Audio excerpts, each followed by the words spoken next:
Folks, we're back. This is Steve Sassen, Jim Jonas with another episode of Veterans in Politics. Today our guest is going to be Dr. Nancy Bruni. Today our guest is going to be Alex Falcone. Today our guest is going to be Dr. John Patrick. Jeff Stone is Jesse Law. John Cruz, he's the COO and founder of Elamere. Mayor John Lee, the O'Brien Wheeler, Patrick Boylan, Shelley Berkeley, Stavros Anthony, Tosh Seal, and Mike Abercroft. Rhonda Kennedy. I spent 12 years on Dana White's reality TV show, putting athletes together on the UFC. So part of it's physical. Yeah, 12 years. From Ronda Rousey to Anderson, BJ, Connor, Ronda was my girl. So she's tough, man. I'll tell you, the toughest woman on the UFC was Ronda's mother. She came one time. I'm not kidding you.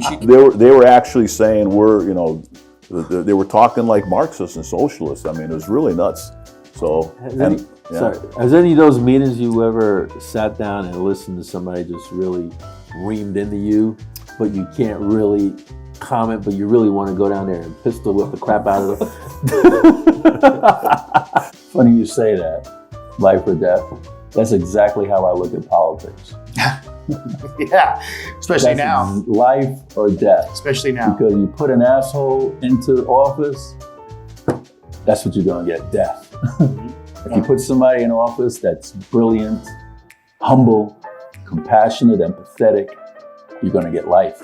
Graffiti and drugs and violence in our schools. And he said, Mr. Stone, don't worry about it. We're going to take care of it. Next in line. Kind of just blew me off. Sounds like government at work. Right. So time went on and the graffiti problem got worse. And finally one day my wife called me out at the pharmacy. She said, on your way home, you're stopping by City Hall. I said, what am I doing? She goes, I want you to pick up an application. You're running for city council. And then I said, why should I run for city council? I said, you're the one that's got the bigger mouth. That didn't go very well. I was doing the math last night, and I know you've been doing it longer, but for you and I, happy 15th anniversary. This will start our 15th year together. Yeah. On the show. On the show. Wow. And then also, I just want Where are you taking me for the anniversary, Jim?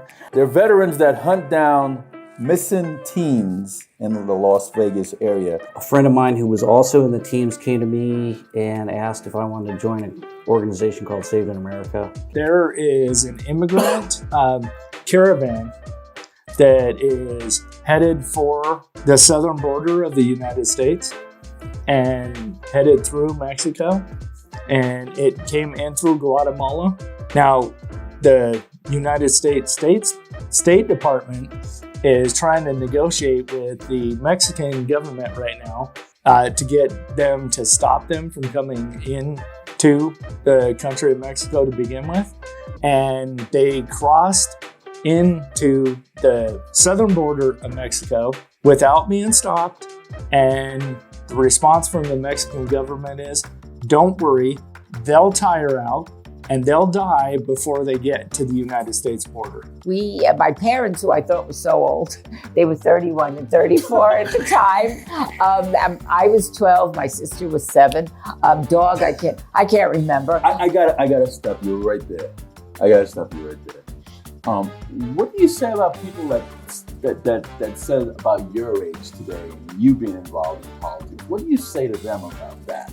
About what? About you being too old. Well, this is so great, Steve. I'm glad you brought that up. When I was first running for the Nevada State Assembly in 1982, I was 30 and pregnant with my son, Max.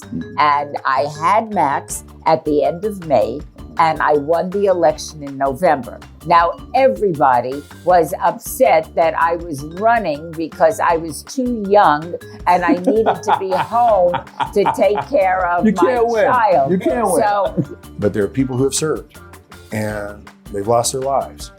And then all of our wonderful memories about what America is. And it's turning into a nightmare under the Biden administration. It's not recognizable. We saw President Trump yesterday, and he's like, 24 election, I'd say it's the most important. We tend to do that as it escalates. But he goes, think about 24 without a Republican. He's like, will there be a country? I think that's a valid point. And by the way, that little bit about me, that's what motivates me. And my show was called El Circo. And it was all about jokes and singing and doing different voices and stuff like that, which I do. I do different characters. Really? I used to work for Disney doing that voice. And then Spanish too. Hola amigos, soy Mickey Mouse. Bienvenidos a Disneylandia. But before we get to Mr. Falcone, Frank, any rants? Oh yeah, a few of them. Stop bullshitting. Learn your local politics. Stay away from bad CCW instructors. That'd be a good one. And legalize mutual combat. I'm just saying. Get rid of a lot of assault time on police officers charged with a fray. And if two dudes or girls want to run their mouth, they can throw hands. One candidate, he had American name, and another candidate had an Indian name. Mm-hmm. And the candidate with the American name, spoke clearly, and the candidate with the Indian name spoke with a heavy accent. But the candidate with the American name is a college dropout, and the candidate that has 2 bachelor's degrees and the master's degrees, entire family are a bunch of professors, didn't win. The effort to impede the deployment of a high definition camera into a courtroom has to do with less viewers, less people paying attention. And I think that judges and attorneys are cognizant of the fact that the higher the quality of the presentation, the more people are going to see it. So when I hear things like, you don't need to put a high definition camera in here, what I hear is, we don't mind if 20 people watch it, we just don't want 2,000 people to watch it. And so they're trying to control the amount of people that see what they're doing. That's what's going on. Because they have a name out there, because they ran 3 times and they lose. They even lose their own. I'm sitting still they even because lose their own I'm trying to seats. speak. So I'm just, what? Oh, okay. Why do they rally around these recycled candidates, these carpetbaggers, and these candidates that don't show up to a goddamn Republican event unless they want your vote? Why do they rally around these assholes? So I married my wife the week I turned 19 years old. I just fell in love immediately, and we started having children. We have 7 children. We have 31 grandchildren. Oh my God. 2 great-grandchildren. This is the time of year you're broke, right?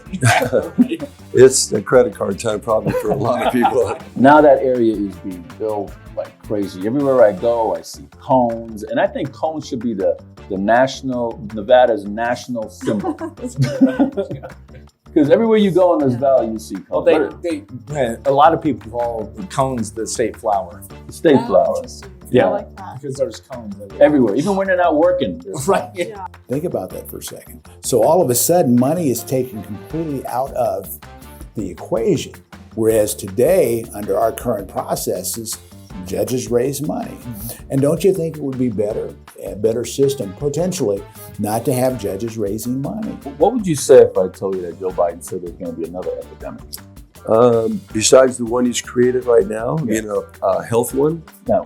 He's probably already warned you that the latest, that worldwide organization that want a one world government are planning to do something else. Do I know that for sure? No, but that's be the first thought that went in my mind, that there's a conspiracy out there to destroy America, because the rest of the countries, they're like this, they're top heavy and they don't have a lot of infrastructure. We've got everything here, minerals, food, everything.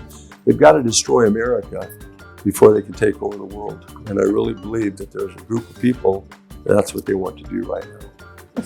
But I'd like to thank everybody for tuning in. This is Steve Sampson, Jim Jones for Veterans in Politics. Until next time.